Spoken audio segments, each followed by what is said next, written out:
Do not adjust your radio dial. You are tuned in to the Mark Order Podcast.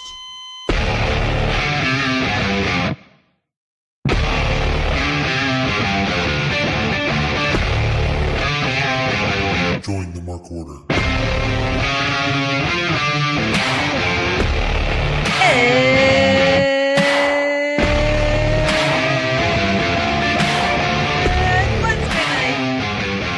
You know what that means.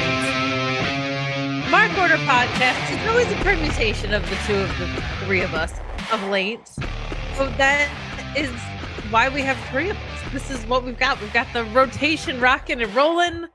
I was out after WrestleMania. Ryan's out this week. He's got some stuff going on to tend to, but you got me, you got Joe, which means less goofy ass songs and outdated references, probably more like puns, more talk of in-ring spots if we want to talk about them. But me and Joe, two-man crew today. Joe, how we doing?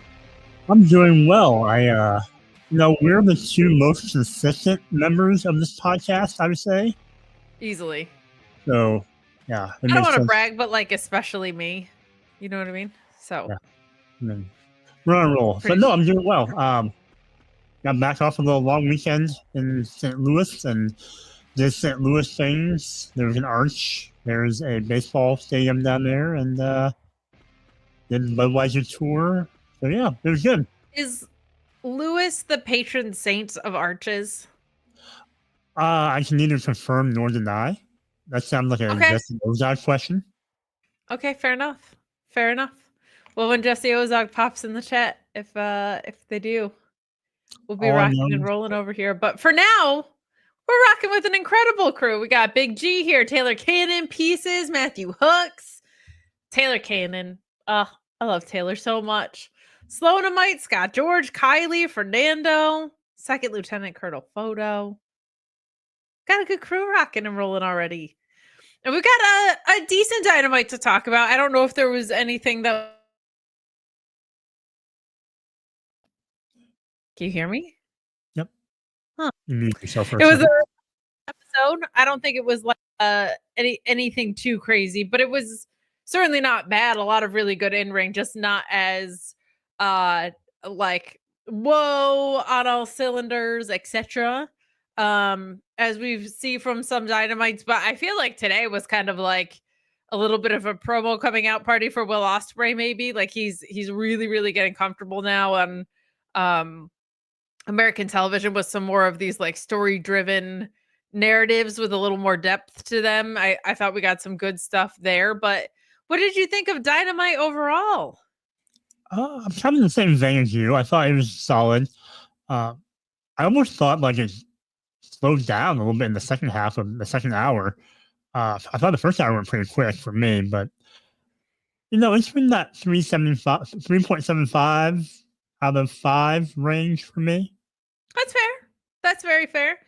We got some, I gotta say, like, I'm with you. I felt like it started pretty good and then slowed down. And then, like, I could watch Samoa Joe and Claudio wrestle forever. But we've had this conversation before. Like, sometimes they have overruns in places that just don't feel like they need overruns. Like, there's so many pieces that I'm like, you could have just snipped this. Or, like, the main event didn't have such stakes that it fueled an overrun. But we're going to get into all of that and more. So chat along with us in the chat if you would be so kind. Please do leave a thumbs up on this video as well. It helps us out tremendously. And do subscribe to our YouTube channel here at the Mark Order. If you like talking all things AEW, all things All Elite on Wednesday nights, we are hanging out here. Our friend Jamie at Perio Magazine saying Shaza McKenzie also in St. Louis. Hell yeah, we love Shaza around here. But before we jump into Dynamite, a couple of things that affect AEW potentially. One that directly does. And then we'll talk a little bit about these WWE cuts, because I think there are some people to keep an eye on that could be AEW free agents. And it also kind of affects AEW in the fact that, like, man, it felt like they were kind of like sucking up everybody that was getting released from WWE for a while. And now their own roster is really full.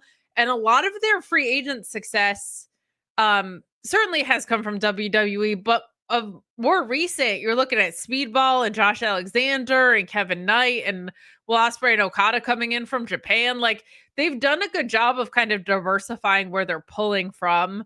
And I feel like some of the bigger ones from WWE haven't worked out maybe the ways that they were hoping. Your Alistair Malachi Black, that kind of had its moments but didn't really go anywhere. I think Miro had an awesome TBS title run, and the rest was like weird and inconsistent and not great. Some injury bites there too. But I think they're doing a good job picking their spots on things. And I hope that continues, especially because it feels like this women's roster now has the depth it didn't used to have, where you're kind of like, we got to get more of these women on screen, not we need more women, but like, you're never going to say no to some of the best ones in the world. The WWE cuts pretty deep, man, especially on the NXT side. On the main roster, you had Shayna Baszler and Dakota Kai, who I think those are the two that I would probably earmark as like coming to AEW. Dakota Kai, I'd almost say most definitely. Shayna Baszler, I wouldn't be surprised. Kaden and Katana, too. They were a tag team over there. And Braun Strowman were the main roster cuts. And then NXT got rid of Gigi Dolan, Jakar Jackson, Olive Gallus, Oro Mensah, Riley Osborne. I'm trying to think of that might have been it. That might have been it. Been talking about it a lot recently. But it's kind of not like the way it was of like, we'll pick them up because we'll throw them in ROH, or pick them up and we'll see what we can develop out of them. They at least have TV experience. Like, AEW has kind of gotten, oh my gosh, Cora Jade. That's right. Thank you. Ryan Sully in the chat. They've gotten a little bit more picky choosy about who they choose to bring on and from where. And I think that's helped them. I think the product is in a really healthy spot roster wise. And I think they've kind of really settled into the identity of who they are as a company. Is there anybody that you want to see come over from this group of releases? I'm a Duke Hudson stan, so I wanted him on the last set of releases. But out of this, I'm kind of like Dakota Kai, no brainer. Shayna, I'm a huge Shayna gal, so I would love to see it. I could also see her just taking bookings on the indies and in Japan and just destroying people. That could be really fun. But what are your thoughts on all of this, Joe?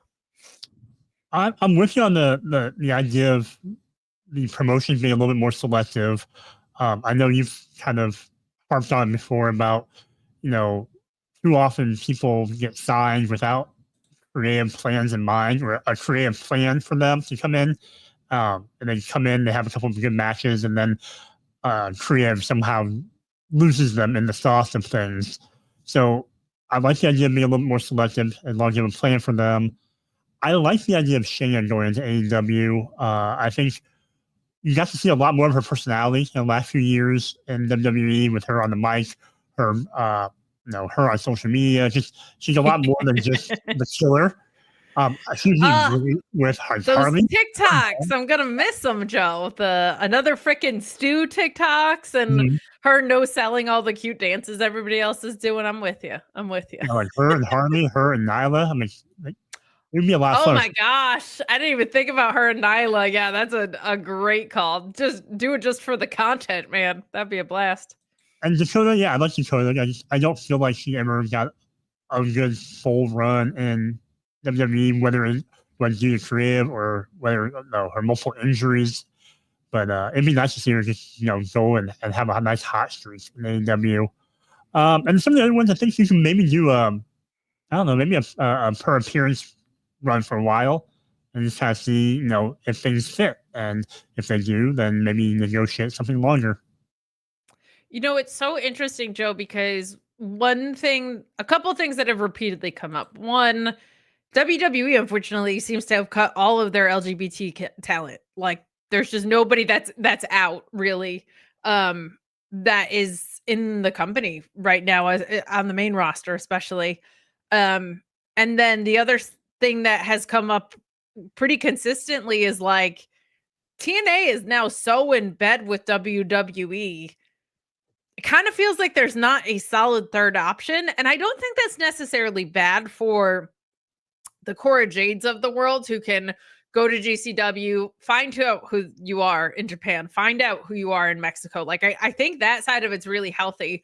But when I look at someone like a Gigi Dolan, who's already done that, who did nothing but her job really well in WWE, they just didn't seem to know what to do. Like, she feels like a shoe-in for the TNA side, but it also seems like anybody that's profiled from the TNA side is not these former talent that have come back. Like, we have not seen, like, we saw Elijah and we saw Fandango pop up, but like your Nick Nemeth, your Mustafa Ali's, like, they have not come back to the WWE side for things. So it kind of feels like, is TNA an option for you to be adequately positioned? Now, Jamie with a great point in the chat. I think what's going to get the biggest kick in the pants out of all this is MLW. I really do. I think they're going to get a nice shot in the arm. There's someone said they wanted to see Dijak in AEW. I agree with that. I want to see Dijak in Japan personally, but like Dijak, he's someone that like I feel like you want to be very intentional in bringing in because of who he is and the way that he gets himself over. But I think it's really cool that him and the former Baron Corbin are doing some stuff in MLW and things like that. So I feel like they're probably going to get the biggest shot in the arm on the American side. But man, Japan could use some talent, and they're in a financial position where like they're having a hard time retaining, and just economically, it's a challenge right now to compete with what American companies are offering. So I feel like those pieces of the conversation of like, will WWE do hybrid contracts with TNA? Like, is that somewhere that can go? Or like, where do these talent go isn't such a no-brainer anymore. Any thoughts on that aspect of it? No, it's a good point. I really, most people think that they get cut by WWE, they can still go to TNA, but because of that relationship, it almost kind of eliminates that option for some people, like you mentioned. MLW did come to mind. I try to think of anywhere else, but with WWE working with more like MLW, or not MLW, but TNA and AAA, like they're kind of swallowing up a lot of the options for some of these people to go to. So it is AAA is so funny because there was like, I certainly don't shame anyone for not being like deep in on wrestling knowledge stuff, but it was very funny to see some creators be like, AAA, a game changer, and they were like going through their roster and like not knowing that it's mostly like Alberto Del Rio, 50-year-old luchadors, JBL from time to time, and like someone was like, and Parker Boudreaux. I was like, Parker Boudreaux, NXT released that guy. You can't be like billing him as the next big thing. So the Triple A one is funny, but you're right in that like the alignments are there with the two big American companies. Like Bushiroad and CMLL are on the AEW wing of it, and then Noah and TNA and AAA like now have this at least talent exchanges or deeper relationships with WWE, and it's kind of gone both ways on that side, right? And you could make that argument in WWE or in AEW as well, but like Inamura, I think, had a very successful NXT run. Joe Hendry being featured on the show, great for the TNA product, but he's been presented poorly in the context of NXT. So it's, man, talent exchanges are a tricky thing, but we'll see. We'll see what happens with a lot of these talent. The chat mentioning that Stardom's had some openings lately, which actually kind of brings us to our next topic. We've got Mina Shirakawa posting today that she is making the move from Japan to the States. She is expected to be coming into AEW, and Tekla, who, I mean, the word aura gets thrown around a lot these days. Tekla has it. Like, and it's not because of fireworks and cool lighting and it, like, she's just she walks in the room and has it. She has some in-ring that could still develop, but like she's, I think, gonna be. She has a very, very high ceiling as far as being kind of a megastar. We saw a tease tonight. Fightful Select reported last week that she was expected to come into AEW, but we got this little spider thing on screen, which people were like, "Is that a Spider-Man movie crossover synergy thing?" And no, it's a tease for Miss Tekla, which is awesome. So we were talking about like incoming women's talent, Dakota Kai, Shayna Baszler, but I think the reason maybe like your Gigi Dolans and Jakara Jacksons aren't going to get picked up now like they would have maybe 3 years ago is because you also have this, right? Like we're not in the thick of COVID anymore where talent can't travel from Japan. And we've also already seen Mina connect with the American crowd so much. It was such a no-brainer for AEW to pick her up. So I'm very excited about both of those incoming talent. I do wonder if Mina is the one to take down Toni Storm. I kind of have mixed feelings about it, but I don't know if you're familiar with Tekla at all. Obviously, with watching AEW enough, you're familiar with Mina. But any thoughts on those two incoming talent? I'm not familiar with Tekla, but then you had me thinking about when's the last time I even had an ounce of aura in my life. I don't know if I ever have. I'm trying to think. My peak time I might have had that was maybe like 22, 23. But Mina will be You fun. are all aura, Joe. I don't know about that. You took me to Casa Bonita. That is an aura move. Okay. that is totally environmental. It wasn't from me, it was the environment. But, yeah, Mina, I'll be interested to see how Mina does now with if Mariah May's not around, so we don't have to have her own story and do her own thing in AEW.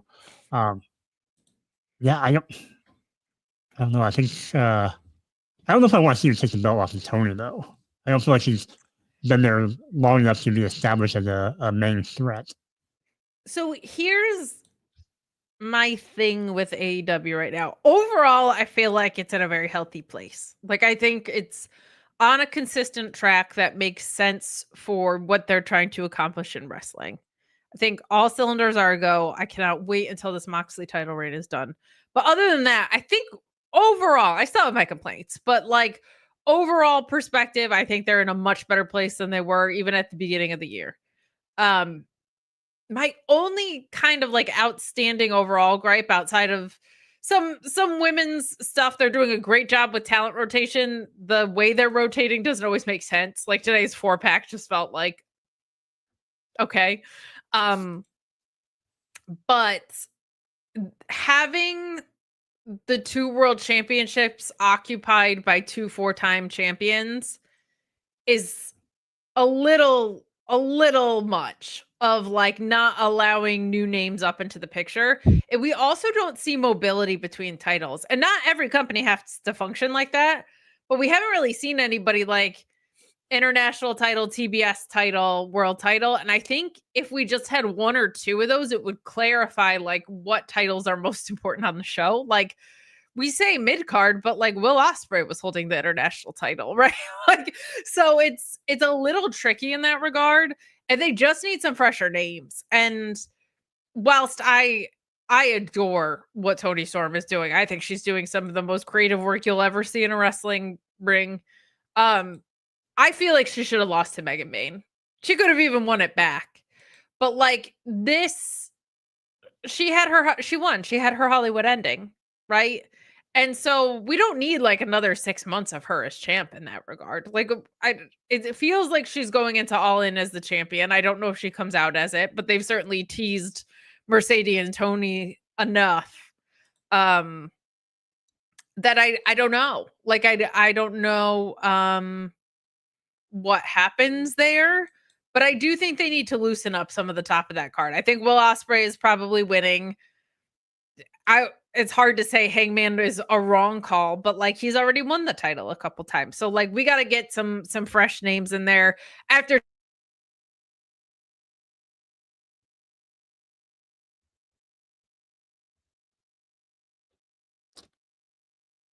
If you're talking, I can't hear you. Try again. Hello. There you go. So back. What I was trying to say was, do you feel like I do where the top of the card feels clogged, or are you like, I don't really care because the rest of the product is good, so it doesn't really matter to me what the hierarchy looks like? No, you're probably right. You probably need to cycle through a little bit more to help build depth, and so you don't have to go back to the well so many times. You don't have to have Tony have the belt, months after months again in the women's division. And you can build some of the younger talent up to be more of threats to the titles. Sure. But yeah, I think you can do that. Yeah, you don't need to see Will always have the title, or Moxley always have the title, or Tony, or all the people that have had the belt 3 or 4 times now. It's just a little old and redundant. Yeah, I felt like the good move for a repeat champion was putting the belt back on Swerve at Dynasty, and they didn't do it. So I was like, okay, well, let's get some new names in there. I think Will Ospreay's so inevitable at this point that that's the right call. And I think the other thing with taking the belt off of Tony is she has such a complex and just nuts character that I think you also have to stick the landing. Like, you have to have an exit plan for that, because it's like, does she go away and come back as a different version of herself? Does she spiral? Like, you have to take such care. It's not like, oh, you lost the title and then like, we'll figure out some other creative. Like, she is so cuckoo bananas affected by whether or not she has a title in her hands that it's a little tricky. But on the other hand, it makes it good that she can lose the title and still have a heck of a story, just because she has that depth in her character. So you don't need to have a sure. For sure. Like, I agree with you that she is now at the point where she's a title adjacent attraction, for sure. For sure.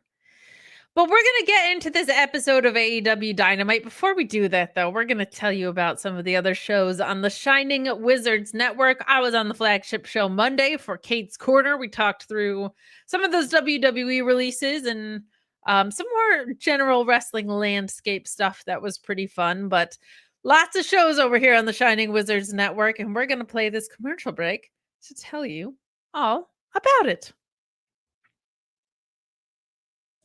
We'd like to thank each and every one of you for tuning in every Monday night to listen to The Shining Wizards. If you'd like to continue to support us outside of listening, we've got a few ways for you to do that. If you shop at Amazon, go over to amazon.shiningwizards.com, do your shopping as usual, and when you make your purchase, a little bit of that purchase price will go back to support the show. If you like to wear t-shirts, merch.shiningwizards.com will take you to our Pro Wrestling Tees store, where we've got over a dozen great designs from over 11 years of professional wrestling podcasting. You can become a Patreon supporter at patreon.com/wizardspodcast, where each and every week we call out your name as one of our show producers, and the more you support us, the more things that you're entitled to receive, and believe me, they are fantastic. If you can't support us monetarily, if you don't shop at Amazon, that's absolutely fine.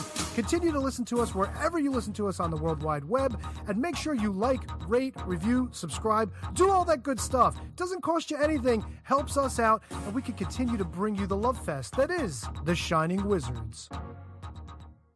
What's up, folks? It's your boy, the Impact Player, Mr. Philly Ray, inviting all of you to check out the Turnbuckle Throwbacks Wrestling Podcast. Join us as we cover all things current in the world of pro wrestling, as well as paying homage to the old school, the Squared Circle. So listen in and find out why we are the recognized symbol of excellence in sports entertainment broadcasting. Find us on all social media platforms and anywhere you get your podcast from. And as always, we are the proudest members of the Shining Wizards Network and Rant Entertainment Media.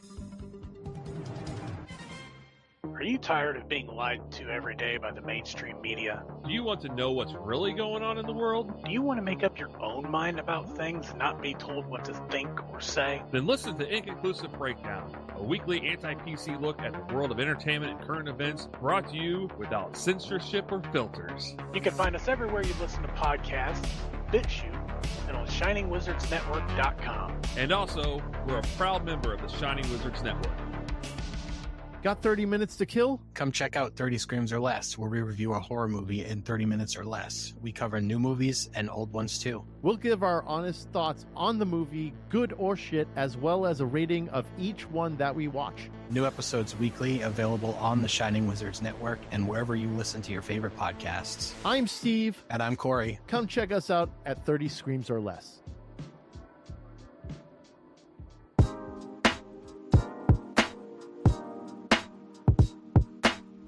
G'day guys, my name is Thomas, one half of the Broadcast Podcast. With our podcast, we go back and watch wrestling events from WWE, WWF, WCW, ECW, AEW, and many other wrestling promotions. You can check us out on Twitter at The Broadcast, that's TheBrokast, and you can also download all episodes on Apple Podcast, Castbox, Castro, and many other podcast apps.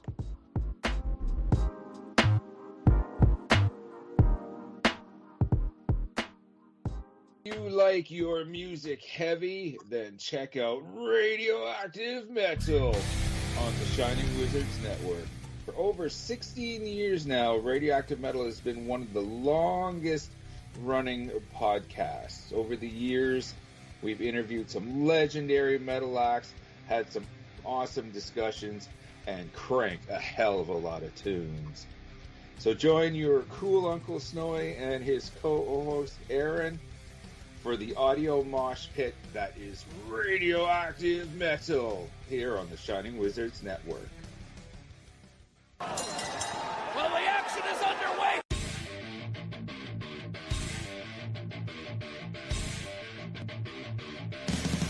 What's up, everyone? When on the Shining Wizards Network, be sure to check out Wrestling Night in Canada. If we're not recording another kick-ass podcast, Or playing in punk bands, or recording kick-ass heavy metal albums, then we're sitting back, we're grabbing a couple brews, and going over everything to do in the world of pro wrestling. Because we're from Winnipeg, you idiots. The Mark Order Podcast is the only show you need if you're looking for dedicated coverage of everything AEW on the Shining Wizards Network. Join us live on YouTube every Wednesday night at 10:15 p.m. Eastern after Dynamite to chat along with the show. If you can't join us live, listen to us on your favorite podcast platform. Follow us on all social channels at MarkOrderPod and use the hashtag #JoinTheMarkOrder, because if you don't find us, we will find you. I'm Kevin Rowe. I'm Al Day. And we're a couple of down-under pounders that co-host Rogue Day Dots, an action figure collecting podcast where we talk about, well, just about anything that tickles our fancy at any given moment. We're grumpy old men, and sometimes people get on our nerves. And when you get on our nerves, guess what? You get off the lawn. Get off my lawn, asshole! We also go on a little bit of a mission. We go back and we're grading every wrestling figure line that's out there. I'm talking LJNs. I'm talking Jacks. I'm talking Hasbros. Who doesn't like a little Hulkaplex? It's a Gorilla Brain Wrestling podcast production found on the Shining Wizards Network. I'm Duke Bags. Kevin Rowe. And together we are the co-hosts of Your Duke and Road. If you want to hear about some terrible wrestling shows, we got you covered. Well, we talk about good ones, too. We're currently talking about the death of WCW. I know what we're fucking talking about. Sometimes we get guest spots, like from the Taskmaster. I like to listen to the Your Duke and Rope podcast. They're funny guys. I like when they talk about the Nards plows. I like Nards plows. That's a good move. And I like the Dungeon of Doom. You know, sometimes I call my butt the Dungeon of Doom. Thanks, guys. Yeah, Oklahoma. Let me tell you a little bit about my favorite wrestling podcast. All right. It's a podcast with two men, Duke Bags, Kevin Rowe. They talk about professional wrestling. It's a man's sport. All right? And who better to talk about a man's sport than Duke? Oklahoma. And once in a while, Vince Russo stops by. Oh, you piece of shit! If you're not listening to the Year Duke and Rope podcast in the back with the boys, you piece of shit, I don't know what you're doing. It's, you gotta slide one in there. If you're a man, you're talking about something only a man can do. You're talking about sliding one in there. Bro, take the time to slide one in there. All right, bro, you piece of shit, slide one in there. A Gorilla Brain Wrestling podcast production that you can find on the Shining Wizards Network. We are so back, Joe. But you know what? One thing we didn't talk about. Jesse Ozog? Hi, Jesse Ozog. And Juice Robinson. He's on his way back. The juice is going to be loose again. Fightful Select reported that he should be back sooner than later, which is neat. So glad, because he is one of one, that guy. He is a very special presence all on his own and is sorely missed on this program. But let's dig into some AEW Dynamite. If you're hanging out, joining us now, hi, Jesse Ozog. But please do leave a thumbs up. Please do subscribe to this channel. We're going to talk about some AEW Dynamite, which, Joe, it started with a brand new theme from Sum 41, You Want a War. Oh, I personally don't. No. Like, not me personally. Like, if you're like, do you want to watch these guys go to war in the ring? I'm like, hell yeah. But if you're asking me, do I want a war? No. Like, it's chaotic enough as is. You know what I mean? I mean, you're a well-known pacifist, so. It's true, yeah. I am very peaceful and calm pretty much always. But, man, let's dig into this, because I loved a lot of what we got in this opener. Hangman comes out on the mic. Everybody knows I'm like a big start the show with wrestling person, but when you start it with this kind of chatting, I'm okay with the talky talk. But he says that he loves it. It means a lot for him when the fans cheer for him, and that the past 2 years were a personal hell for him. And that he just wanted justice for what happened. But when he had his match with Swerve, it took away his dreams, because he just didn't feel anything after their cage match. He expected to feel good, expected to feel satisfied, but instead felt nothing. And he'll never forgive Swerve, and he knows that he needs to move on. And he talks about the Owen Hart Cup here. I want to pause there, because I remember watching this cage match. Everybody remembers the cage match. They remember the needle spot. They remember, like, sick, disgusting. Felt like it was warranted because of the way it got built. Beyond cage deathmatch, whatever. Insane storytelling, insane spots in it.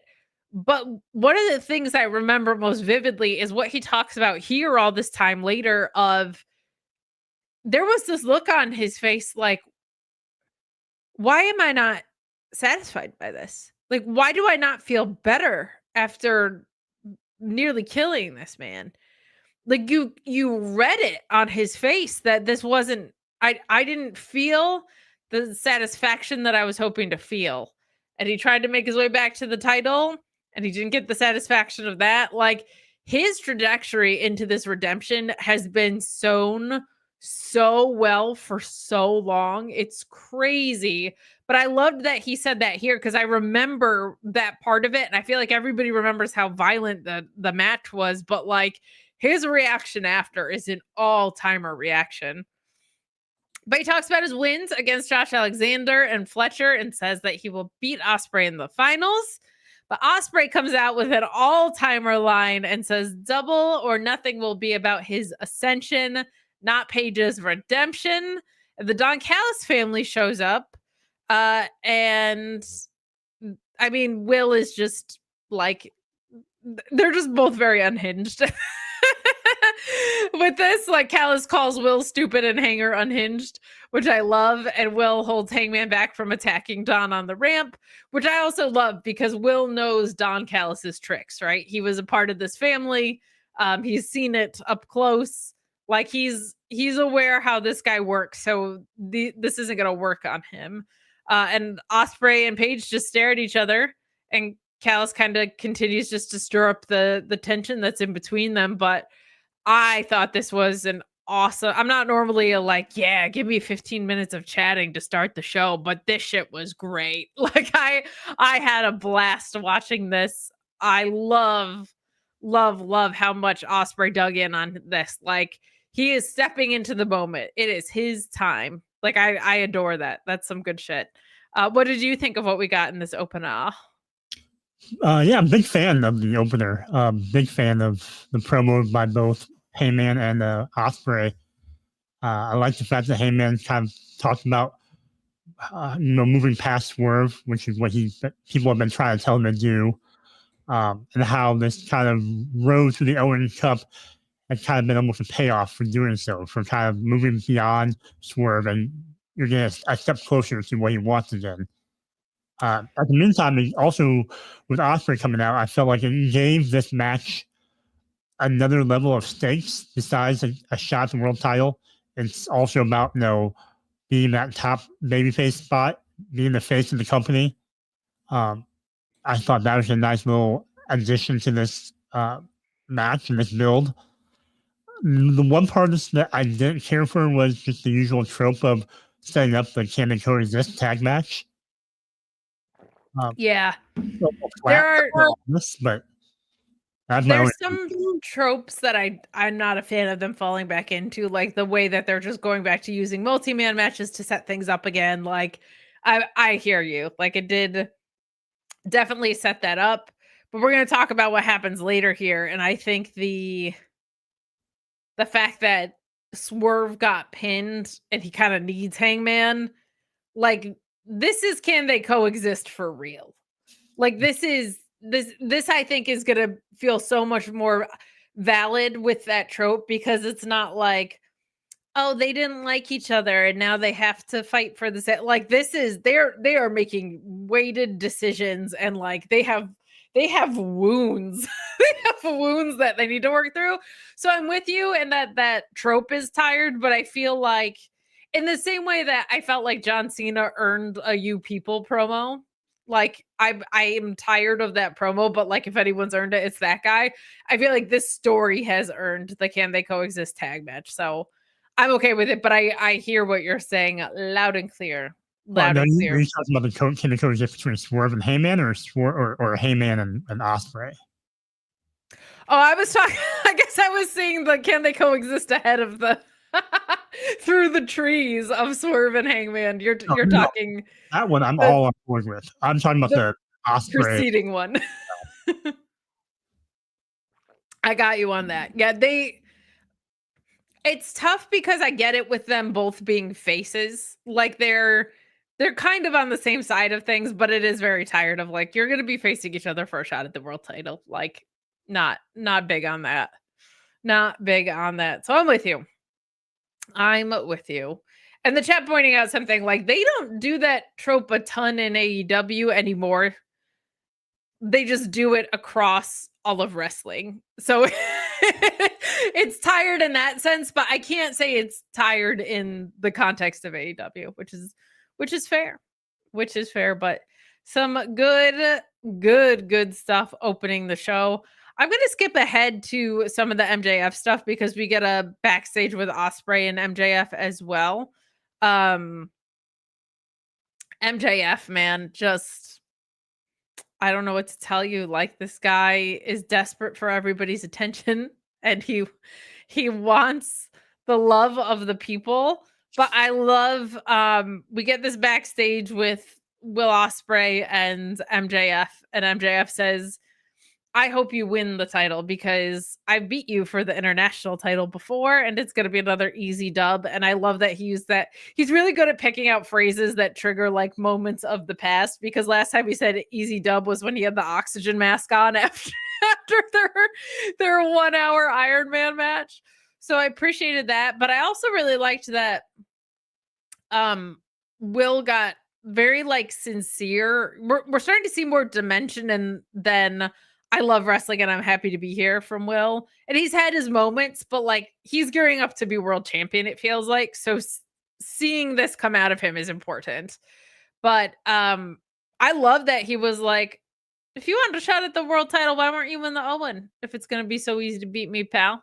I thought that was good. Like he should be calling out the fact that MJF's never been in the Owen ever, which is an interesting wrinkle for them. So I like it because MJF's trying to take a shortcut, and he's also trying to secure himself some friends, but they just are not about that. We're still waiting on this response.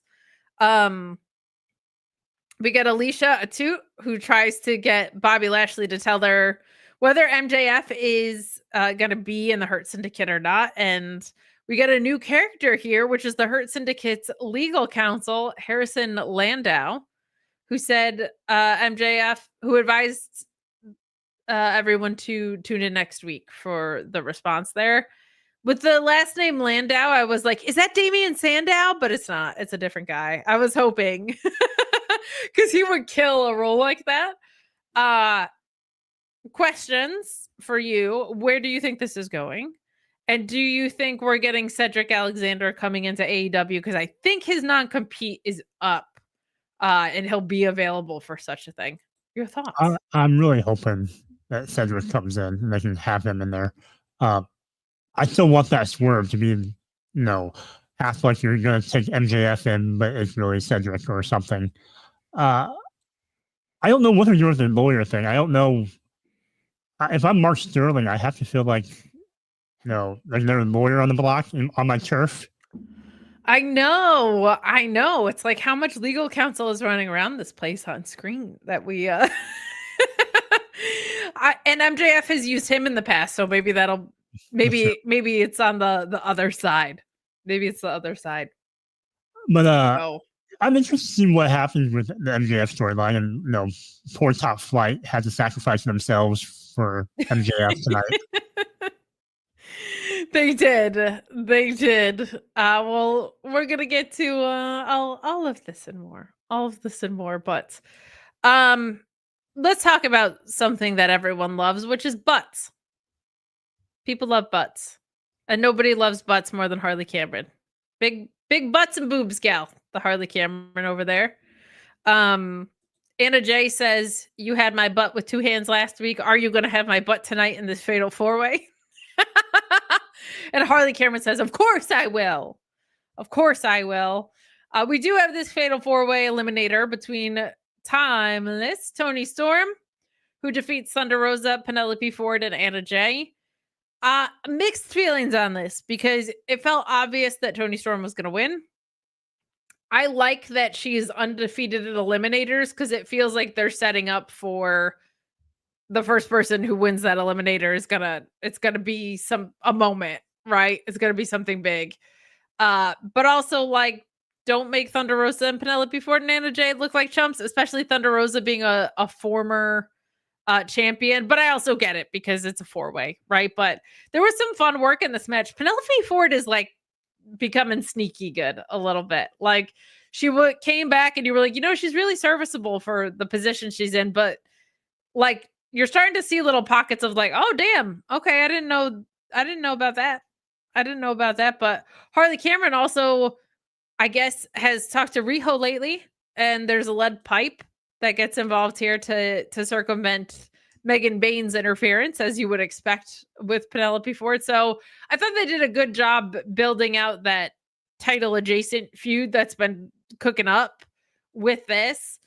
The talent rotation in the women's division has been very, very good. Like we continue to see a lot of women on the show week over week.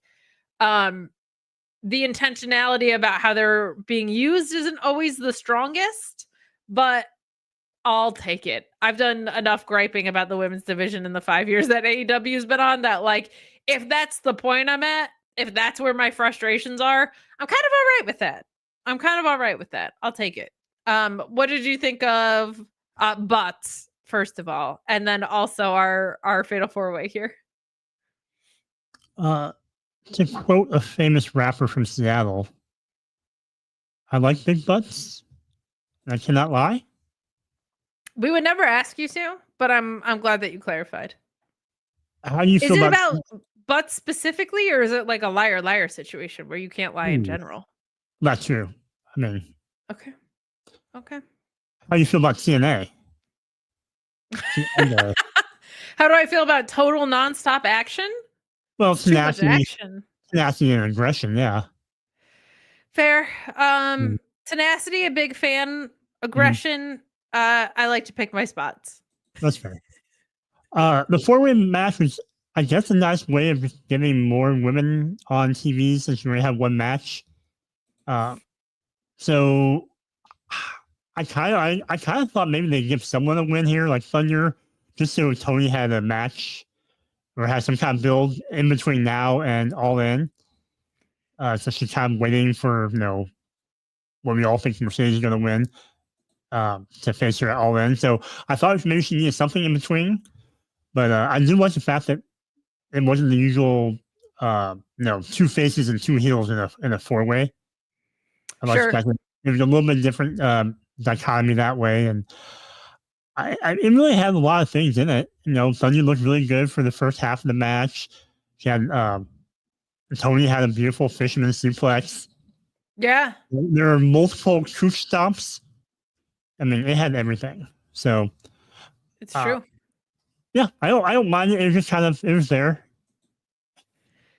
That's a good way to put it. Like it kind of felt like, I don't like it when it feels inevitable that a 4-way is going to be won by the champion, especially when it's an eliminator. But I can't say it was bad. You know what I mean? So it's one of those. But let's move on to this, because I felt personally attacked by Stokely Hathaway today, because he's out here calling Tony Schiavone a pale piece of shit.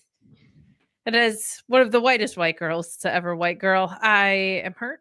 But FTR and Stokely confront Tony, which I've loved this. Like, I've had my complaints about Tony Schiavone on the desk, and they persisted today.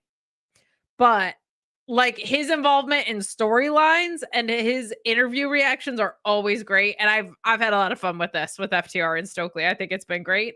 As Stokes out here shoving Tony Schiavone, man, and Dax Harwood and Cash Wheeler kind of get in between them. And they just basically addressed Danny Garcia and said they'd see Nigel McGuinness at Collision tomorrow. So it is a Thursday Collision of note as well. And we're also going to talk about something else on the card momentarily that we're going to be getting for tomorrow that looks pretty cool. But your thoughts on this? I'm having a lot of fun with this, like, Tony Schiavone FTR Stoke angle. I'm having a blast with it. Well, if you're really hurt by being called out, you should probably just go to Home Goods tomorrow and buy yourself something pretty. I will with my Mocha Choca frap of bullshit. Okay. It's been a fun way to use Tony Schiavone. I know you talked about him not quite being at the same level he's been on a commentary desk. So him being kind of this character that's getting called out by FTR, it's kind of a nice little subplot for him. And if it gets me Nigel and Garcia versus FTR, then sure, I'm all for it. And Sophie has been a nice surprise. I wasn't quite sure how that would gel with FTR, but it really has. It worked for me. Yeah, the chat pointing out he's wearing the different colored tracksuits every week too, which is fun. I also like that because I feel like it's a big part of FTR's presentation. They've always had like the multicolored 80s theme. So I dig that. There's a lot of people who, like, I've always been a big fan of Stokely's work. It's usually leaned comedic, but there's been a lot of times where, like, he'll throw out a sincere promo and you're like, oh shit, he's got this side of him too. And I like that this angle is bringing out this side of him, because a lot of people don't know what's there, because I was talking about this with Ryan last week. Like, they think of Baby Uppy with Chris Statlander and Baddie Search and an NXT, like all the silly shit he was saying to Pop Diamond Mine and stuff. But like, he can go into that like Gary Hart mode, make you think like these guys are killers kind of thing. And I like that we're getting to see that side of the coin with him, because I think he's very good at it. I think he's very good at it. And I think it aligns with this version of heel FTR extremely well. But we got some more people joining in the chat. We got Maria, seeing Scott George over there saying, do we get Daniel Garcia and Nigel versus FTR at some point? Hose me down. Hose me down. But let's keep it rocking and rolling. You guys have been awesome tonight. Thank you for hanging out with us as we work through this episode of Dynamite. A Ryan-free episode of the Mark Order podcast. We hope he's feeling all right, but we will move along. What to move along to? This episode didn't have anything that was overwhelmingly important, so we could kind of go through it in whatever order we want, which is kind of fun. But let's swing back to this Action Andretti and Lio Rush appearing at ringside with the Hurt Syndicate here before the Hurt Syndicate comes out with Bobby Lashley and Shelton, led by MVP, of course. They're calling out worthy challengers, and Top Flight comes in. This is what you were referring to earlier, say that they were ready despite all their setbacks, and then MJF storms out and just attacks them, leaving them bloodied, to prove that he can hurt people. And he hurt our Top Flight, man. That's brutal. But he got in Lashley's face and said, "Look, I hurt people." And Lashley took the mic and kind of hinted at the response. We talked about the legal segment later that came later already, but any thoughts on that? Because poor Top Flight, man. My only thought is I don't know what Crew is going to do, because I don't feel like, are they going to challenge for the tag titles? Because that doesn't seem realistic. And I think Crew and Top Flight are always going to be like joined at the hip. Wherever one team is, the other team has to be around there somewhere doing something. Feels that way. So yeah, I don't know. That's what I thought. I just didn't know the point of what Crew is doing. They were doing the same thing on ROH, so I don't know what this like prospecting thing is, but they should probably go just win matches and then get title shots that way. That's kind of how I feel about it. But what do I know? Let's move along to our big hometown debut here. We had Rhino losing to Nick Wayne, the ROH TV championship, and Christian dropping the belt at Nick's feet and leaving him post-match. Some nice callbacks to the history between Rhino and Christian Cage. That was not my era of watching wrestling, so I did not know that Rhino was ever in a straitjacket at the hands of Christian at any point, but that was a thing, which was pretty fun to see the pictures of. But Nick Wayne is great, and, Rhino was like, he's been him his whole career, and he's worked everywhere.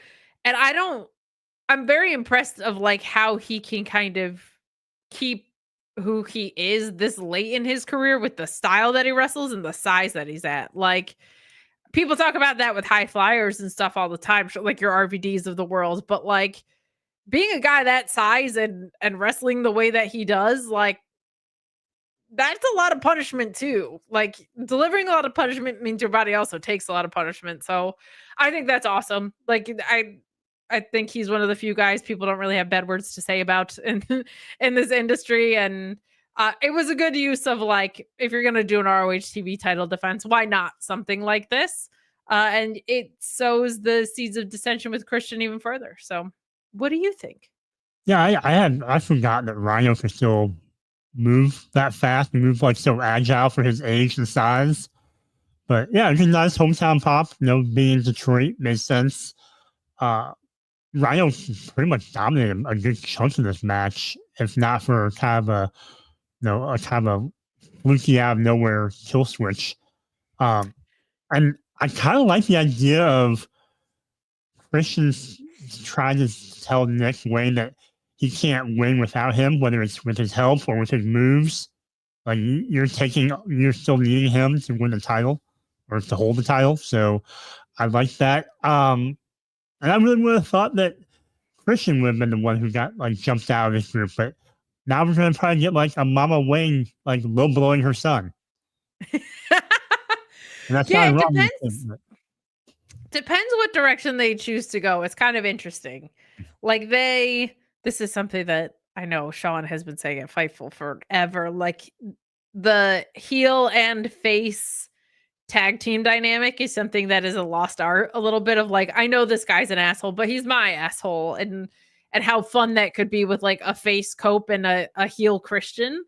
I'm glad that you said that, because that was the story of this match and is the story of this angle of, like, in some way, shape, or form, Nick Wayne needs Christian's help in order to win, even if it's not direct interference or whatever. I really, really like how clear and evident that is in the mentor-mentee relationship. And I also like Nick Wayne is a slender dude and Rhino is a truck. So I like that Rhino may be 49, but like he should still get a lot of offense in on this, right? Like this is a kid who's greener, who is still learning. He's a veteran and he's 8 times the size of this guy. So I liked that they let that story be what it was, especially because you knew he was going to win. So letting him get his shit in, I felt was a good call. Rhino was only 40. I thought Rhino was older than 49. I'm sorry. I mean, well, what's crazy is he's another one that's been around in so many. He's been in so many promotions. Like I did a tweet for Fightful on it. Let me pull him up. Like he's just wrestled everywhere. It's pretty wild. He's wrestled in like the alphabet soup of wrestling promotion. You name a letter. You name a combination of letters. Yeah. Yeah, you give me a 3-letter initial. WWE, WCW, ECW, NWA, TNA, ROH, AEW, AAA, New Japan, and Noah. That's wild. That's wild. So he's been everywhere and he's been doing it for a long time. And I think there's something, because he never really changed who he was, that it feels like he's been around even longer. So if you thought he was like 55 instead, I wouldn't blame you, because we've been seeing not only him for so long, but this same version of him for literally decades. Like it's pretty cool. It's pretty cool when you think about it. Because there's not a lot of guys that do that without reinventing themselves over and over again. So, which is also a very cool skill to have, but pretty cool when you get to just basically be that your entire career. Well, this was a really fun match that when I looked at it initially, I was like, I don't know what this 6-man is doing on the card, but like Ricochet, this version of him and the Young Bucks together is super fucking fun. And they get the pin on Swerve, which I loved, because you so often see Mark Briscoe in there to be the pin eater guy, and Speedball like isn't involved in something, and him taking the pin would probably not be the best thing because he's still so new. But like the fact that the Young Bucks pin Swerve kind of tells you the story that we're leading to. Like it feels like Swerve is gonna need Hangman to get the Young Bucks off his dick. So I think that is cool. While I was watching this, I was like, I have a new dream match that popped up, and that dream match is Nick Jackson versus Samoa Joe. I think this version of Nick Jackson and the promos that he could have with Samoa Joe would be incredible. I don't know why that popped up, but it did. But this match was super, super fun. I wouldn't be mad about like Ricochet pairing up with the EVPs a couple more times, because that was so fun stylistically, and the characters are not super aligned, but they're on the same side of the fence enough that it was I had a blast. I had a blast watching it. I cannot believe this version of Ricochet was in this guy all along, and they didn't even sniff anything close to it the entire time he was in WWE. What did you think of this 6-man, and how you feeling about Swerve getting the pin? Do you think this is also headed toward where it feels like it's headed right now? I do. I think Swerve taking the pin made sense, especially when earlier in the night you had that promo with the EVPs and Ricochet, and how Ricochet was trying to tell him how he was going to be the difference in helping them beat Swerve. So it made sense that Matt Jackson was able to get a little roll-up pin, and that might have been the fastest I've ever seen Rick Knox count a 3 count. It felt very. It was a quick count. It was a very quick count. But I liked Ricochet with the Bucks. I think I would like to see him play up almost kind of like how he did with the Hurt Syndicate, where he kind of thought he was a member and kind of got a little bit too comfortable. But I like the fact that the Bucks kind of hang him out to dry a lot too. They let him, so he thinks they're all buddy, but they still like sacrifice him. So yeah, I love that too, because that guy always thinks he's best friends with everybody and nobody fucking likes that guy. Like, it's so perfect for the character of Ricochet. And of course the EVPs are only out for themselves. So I had a blast with that dynamic too. I thought it was so much fun. But some good stuff there. Some good stuff there. I'm looking forward to where this goes. They've done a really good job of sewing recent history between these guys. Like, certainly feels like Swerve and the Young Bucks are going to bring Adam Page into this, and we'll probably get some really cool tag action out of it. But the fact that they used Ricochet as a bridge when Ricochet has history with the other side is like, it's really well done. It's really well done. So good stuff there.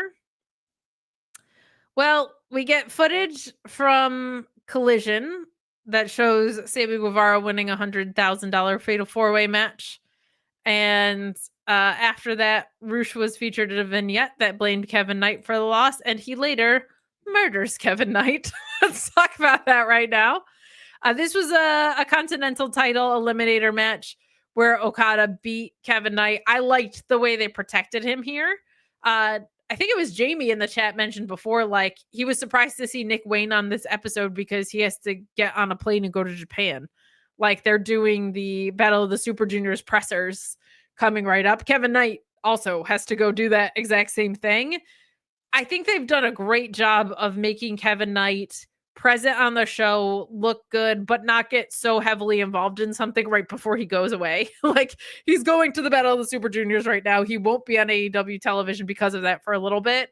And I also like that Rush is back, and it feels like they looked at Rush and were like, you know what? This guy just tends to murder people whenever he's on screen. Let's just kind of lean into that. And they have done that. And then post-match, we have Okada assaulting him until Mike Bailey comes to stop him. So kind of this alliance between a couple of the newcomers too. This Jet Speed team or alliance is a fun one. It's a fun one. So some good shit here. I had no problem with this. I understand why people are fatigued on this version of Okada because it is kind of one-dimensional. But when he is wrestling, and I agree with the criticism that he's not wrestling like the Okada we've known and love, he's still getting crazy crowd reactions though. Like he still is just so strong psychologically with stuff that it's fine. Like it's good. He'll turn it up for Kenny, for Okada and Kenny 5. But I had a lot of fun with this, and I also think it's cool that Kevin Knight got to face Okada. That's something he'd been chasing for a little bit since before either of them were in AEW. So your thoughts on all of this? I love the Rush and Kevin Knight interactions here as well. Yeah, I think it was a nice way of protecting Knight. For me, it's a newer addition to the roster, and he's kind of does he have a shared contract? I can't remember how that works. Or does he have a yes. So okay. It's 2 contracts with like cooperation between the 2 promotions. I would not be surprised if we see Gabe Kidd eventually sign one of those as well. But yes, it is 2 separate contracts. Yeah, I think they've done it. They've handled it pretty well as far as not giving him enough where he's losing to big name guys, but he's also having a hell of a show out where he just attacked early on by Rush, but then he still goes way longer than I thought he was going to go in this match against Okada. Yes. So I thought that really helped him. And then the same thing with Speedball was, he comes out and kind of helps make the save for him. And I thought they've done a really good job with him. They're kind of keeping him involved with some, of the top end of the roster right now. So they've done a really nice job of elevating the new signees and giving them something really important to do. I think the intentionality of the way they've brought people, and we talked about this with the cuts, like how much better they've gotten with that is something that's showing up. And I'm impressed because they brought in 3 people in a really close time frame in Kevin Knight, Speedball, and Josh Alexander. And they've also had to take into account, like, one of them is leaving for Battle of the Super Juniors. I wouldn't be shocked if we get a Josh Alexander G1 run. So like they have all of these cooperative things to keep in mind. And then they also have Forbidden Door in the summer, right? So like it's like this beautiful challenge that you get to navigate in wrestling right now. I think it's so cool the way that these promotions are working with each other. but I can't imagine the creative headache that That's the would one make thing that for you. between free agents and releases and cuts, it's almost forced this whole new way of Forbidden Door-ish work where you have these co-ops, or you have people doing, limited runs or limited dates at different places, and you're setting up these, dream matches and things like that. So yeah, I never would have thought, sometimes bad news of getting cut can open more doors and give you more matches. It's also a little nuts too, because it's like, what happens at Forbidden Door for people like Takeshita and Kevin Knight who have multiple contracts? Is that the story? Is it part of the story? Do they have to declare an allegiance? Like, I think it could make it really fun as much as it makes it muddy. They just have to be like aware of those things, right? So we'll see. We'll see. Hi, Meet Normus. Hi, I think Meet Normus is the latest to join. We appreciate you here. I know you got some stuff going on, and I just want you to know that I think you rule, and I appreciate you. We did have a backstage earlier where the Young Bucks and Okada were cutting a promo. Okada insulted Kevin Knight and leaves. Ricochet entered, and he told that Matt and Nick that the upcoming 6-man tag was totally his idea. And he can handle both Swerve and Mike Bailey.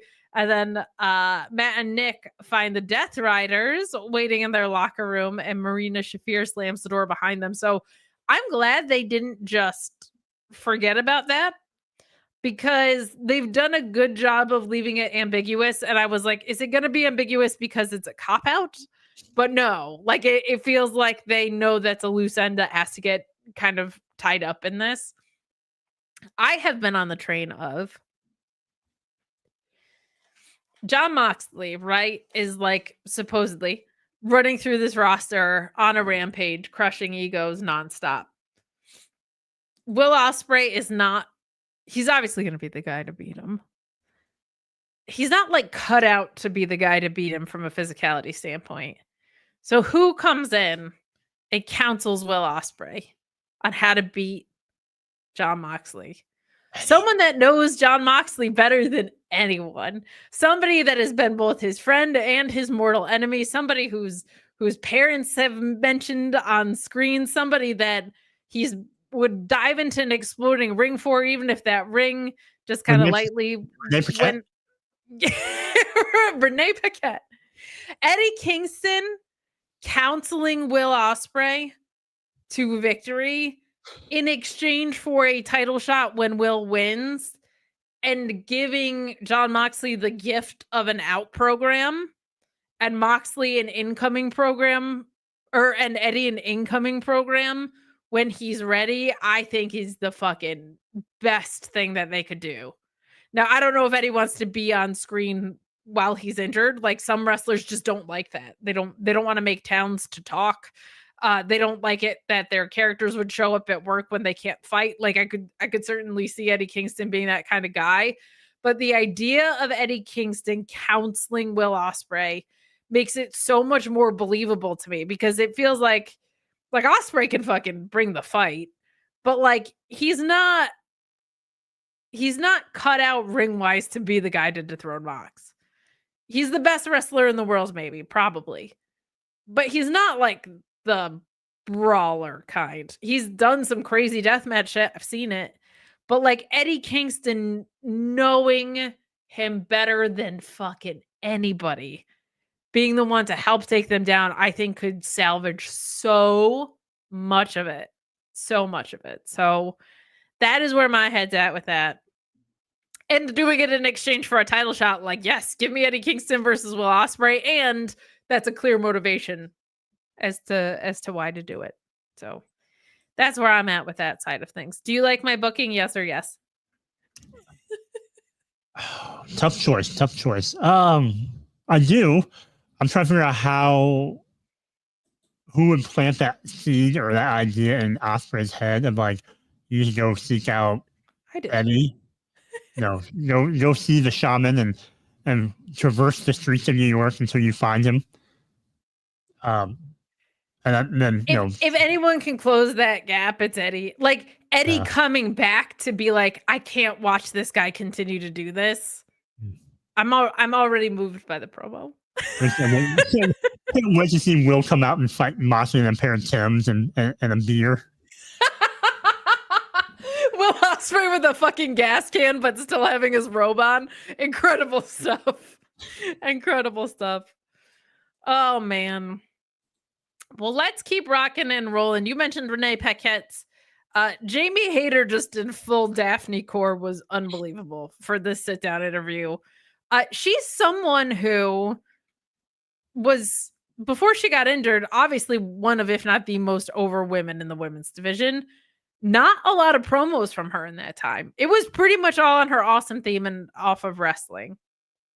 But she's had to talk a little bit more here, right? And she's doing a really good job. She had a couple of live promos that were a lot shorter, but I loved the sit down with her. She felt like maybe she was more comfortable. I'm sure when you're getting more takes, you're just naturally more comfortable. But she says that this coming up, it means more to her than it does to Mercedes. And she took shots at Mercedes for being hype and ego, and that she doesn't have Mercedes' resume, but she's tougher and more real, which was good stuff. I feel like Becky already took the shot of charging people $100 to text her, but I was missing that. I felt like that should have been in this promo. Like, you can't just leave that out there. And I also like that Jamie Hayter said, like, your legacy, what about my legacy? I was already a champion of that belt, not the one you have, but the belt we're competing on. I thought like was kind of a nice thing that she sort of elbowed in there. And then Mercedes, with really great timing, comes in for the cheap shot to Jamie Hayter and then just runs away. I love what a fucking weasel she is. I love how much she's like, I'll hit you and then I'll run away. Because she's not doing it to inflict damage. She's doing it to be a fucking weasel. Like, she's doing it to get under her skin way more than she is to hurt someone, because she's not hurting Jamie Hayter in that way. And I also love that they made the choice to brawl through the venue, because the venues of these mid-sized venues are fucking gorgeous. The physicality got clunky until the end, but I love that they made the choice to be like, we have this beautiful visual background. Why wouldn't we use it? Like, I really appreciate that they did that. There's like balconies. This is a theater. So I thought it was very productive. I'm very much looking forward to the match, because I think Mercedes, one of her best strengths is her selling. And I think she's going to sell her fucking ass off for a hard hitting Jamie Hayter. Jamie's not far removed from like strong style Joshi wrestling, which obviously Mercedes is familiar with. I'm really, really looking forward to this match, and I think it's going to be super fun. Loved all this. I think Mercedes is locked into such a groove right now of just being this little shit stirrer who is genuinely one of the best women's wrestlers in the world and knows it. Perfect. Easy peasy character for her. Doesn't need a heavy. Doesn't need complicated promos. Let her run with this. She's fucking great at it. I'm having fun with it. What did you think? You know, I was waiting for something to like really grab me with this build between Jamie and Mercedes, because I just felt like it was a little slow to get going. And tonight felt like a very old school build where like you have some promos, you had to sit down, you had the verbal jabs, and then you had the blindside attack. And then beyond that, like you said, you got the brawl inside the theater. I thought that was a lot of fun. So it kind of heated the thing up a little bit for me. And then the fact that they talked a little bit about Jamie's back injury and knowing how much Mercedes does to backstab into her crossface. I thought that was a nice way of planting a seed there. So yeah, I'm a lot more invested in this now than I was last week, and I was interested in it last week, but now I'm all in on it. Well, that's good. They did their job then, is what that means. So that's very good shit. More women's developments here. We're going to get Chris Statlander versus Willow tomorrow. This feels overdue and out of nowhere, but I'm glad it's happening. Like, this feels like it should have happened before Chris randomly turned face. But I'm glad it's happening. I like that it's happening. I appreciate the question from Alicia too. I was like, that's a good journalistic question, actually. She's like asking Willow about the Death Riders, and Chris Statlander wants to mend fences, and Willow calls her out and says, do you feel bad now because you lost the Owen, or do you actually feel bad? And Willow reminds her that she missed out on winning the Owen last year because of Chris. And this was good. Feels like a very, very late extra match blow off, but there's been a lot of outcries of like, why are those two not on TV? And I think this is their way of saying, let's get them on TV. And also like a fun big match feel for a Thursday Collision. I think that's a good call. We're going to get no contest, aren't we? We're going to get DQ. I hope not, but probably. But feels that way because, like, why? Yeah. But will Willow and Stat, will they hug it out? Will they hug it out? I hope so. Because just Willow deserves hugs. That's it. Why not? Okay. Friendship. We also get Don Callis challenging Turbo Floyd and Truth Magnum to find two partners to fight the family. Well, that sounds like they're going to get slaughtered to me. I wonder who they find. I hope it's MXM. Put all the silly gooses on one side of thing, please. I'd be for it, yeah. Yeah? Any other teams that you can think of? I think who else has been kind of hanging out with Outrunners lately? That's what I was trying to like. Well, you know, if it's just a wild 4-man tag or 8-man tag, you know Briscoe has to be in it. Of course, yeah. I mean, that's what he does.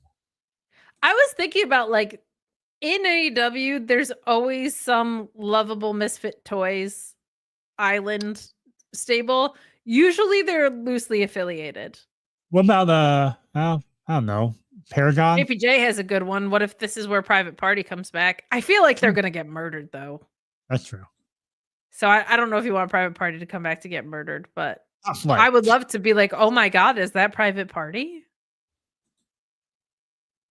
Yeah, I don't know. I feel like they brought back Shots, they gave them the titles, and then they just went away. Oh, Dark Order were called out on the episode today. There you go. Jamie should do my job instead. Well, there you go. Fun team that can take a loss. That would be good. I hate that the Dark Order are the random pinfall team, though. That's just like gross. That's silly. But what was not silly was Samoa Joe and Claudio Castagnoli. I have mixed feelings on the finish. We're going to talk about it. The intros, I loved Claudio coming out of like whatever random cell was in the back that was lit up all red. There's a lot of reasons the Death Riders suck, but perhaps the most underrated of those is that Claudio Castagnoli has been made into a pinfall eater in this stable, and he should not be that guy. But he's damn good at it, and there's not a lot of harm in losing to Samoa Joe. He tapped out very quickly. And I loved a lot of the match, first of all. Like I watching these two work together is really fun because there's just like they're just veterans who know who they are, who know who the other one is, who knows what they're there to accomplish. And it was just really fun. It was just really, really fun to watch. But Claudio topping out quickly, I like that because it makes the move feel really lethal. And I also feel like Joe is the guy to make that move look really lethal. Like we've seen it many a time that clutch is brutal. And it makes it feel like a UFC tap out. Like it feels fat. It's like, I'm going to die if I stay in this move. But also I feel like it doesn't make Claudio look like a chump because it's Samoa Joe, but we've seen lesser opponents last longer in it. So I don't love that. But this was all to set up the post-match of, Wheeler Yuta and Mox appearing at ringside, and they looked like they were going to jump the ring, but Hobbs coming in with the steel chair. I love that he was the one that got called into this trio. Like, I think he's the perfect fit while Hook is out.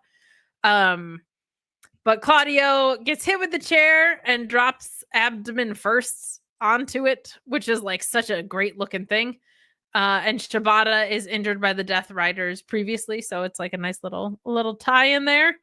And that's how we go off air with Wheeler looking for Claudio and Mox just seething. This angle has to end because you cannot have a guy who wants to stomp out egos and proclaims to be the ultimate badass also be a cowardly heel who doesn't fight his own fights and senses able to do it. I get that heels are hypocrites. That part's not lost on me, but this type of heel shouldn't be a hypocrite. And it's gone on way too long and I'm ready for it to end. But like the fact that Claudio has to be the one to take pins makes me sick. Like Claudio, the character, should want to turn on Mox for that. Like that's ridiculous. So I don't know. I had a lot of fun watching the match. I love watching both of these guys work so fucking much. Like, please run it back in a better context sometime. Claudio, forever underrated, no matter what company he's in. Just the best. But what did you think of the match and our ending here? Yeah, Joe and Claudio fighting in the main event in the theater setting. Like, if you didn't get like old school ROH vibes from this match, like just two guys beating the hell out of each other in this atmosphere, that's what I got. So I was really happy for that, and I like the fact that it wasn't so much a wrestling match as it was just a brawl. And sure, I agree with you on the part about making the Coquina Clutch, sudden and more threatening, and it can come out of nowhere, and we've seen it. It was also the way he put it on too. Yeah. You're right. Like that was. He was being strangled. And the idea of Claudio tapping early, I don't know if it's because of how severe the move was, or if they're trying to play the game of chess where he's willing to lose the battle in order to still try to win the war. Because they very much have that whole like good soldier mentality in that group, where he's being a good soldier and taking on sacrifice and for the greater good. I love that you brought that up because I was actually thinking about that too.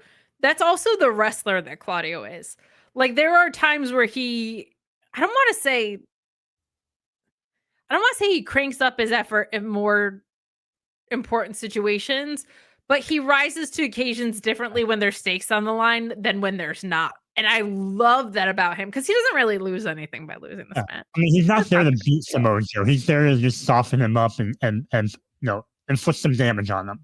100%. 100%. Like there's an intelligence level that Claudio has with that when like the intensity and the toughness that he shows when he has a title, like, and is defending it is a little different than something like this. Like he doesn't lose anything by this. So why is he going to risk being choked out for it? Like I'm kind of with that. That. I hope he does have a resentment angle eventually and resents Mox for being selfish. I think those matches would fucking rule. So I hope so too. Cause I think in ring, I would be so unbelievably here for it. But that was it. That ends our show, Joe. Wow. Our show. So much better without Ryan here. I know we go so quick, man. We go so quick, but no random late 90s, 2000 songs, nothing. It's very weird. Very streamlined show when Joe isn't around, but yeah, that was it. There's also something really nice about like these format episodes. There's a lot less like backstage and angles and stuff like these.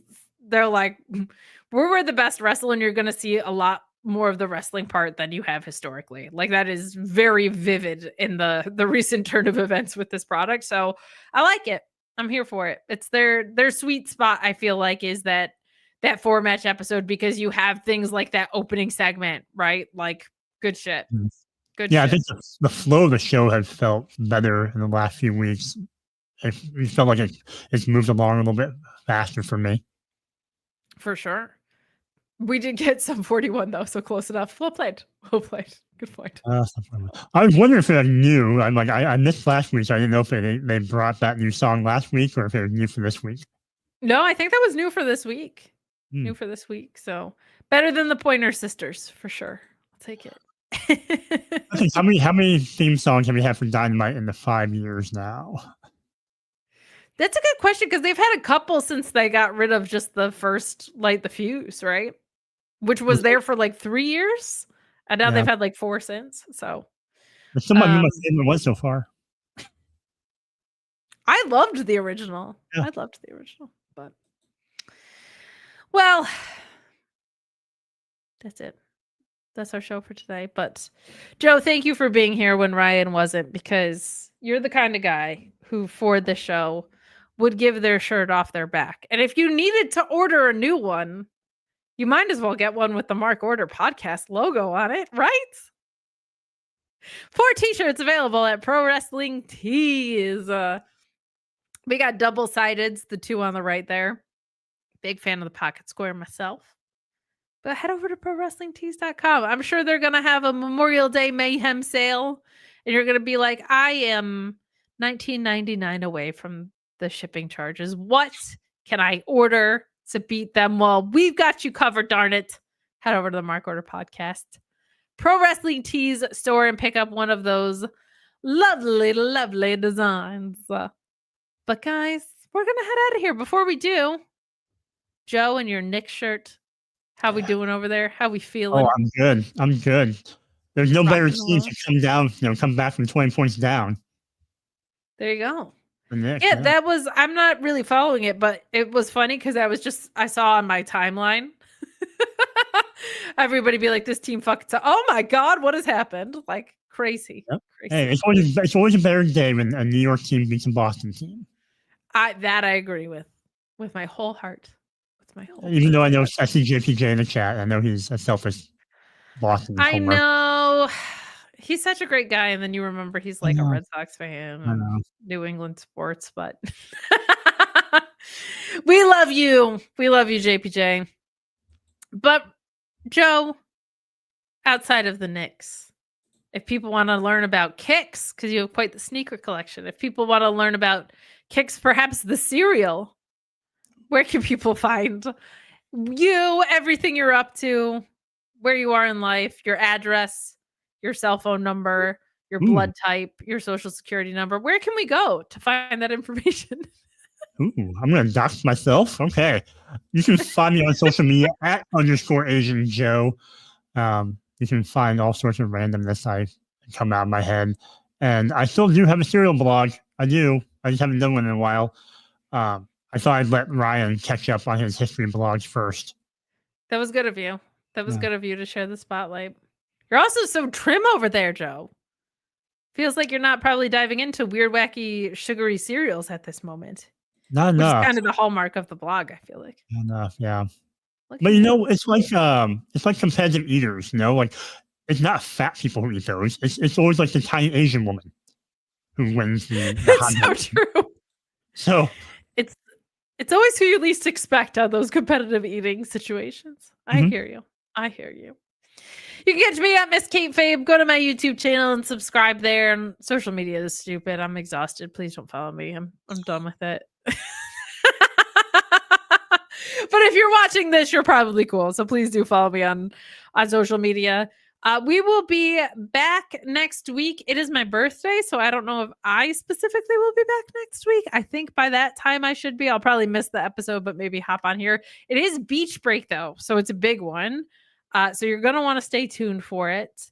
But we, for now, will say goodbye and good night.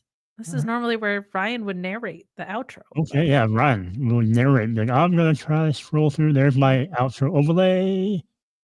Scroll down, find the music. There it is.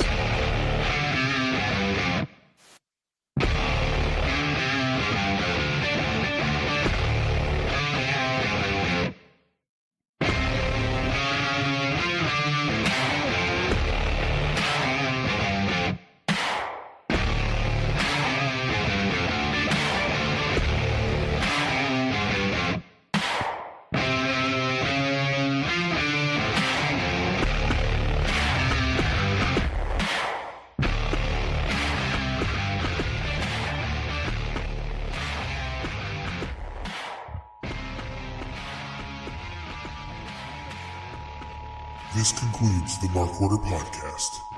We now return you to your regularly scheduled programming. Join the Mark Order.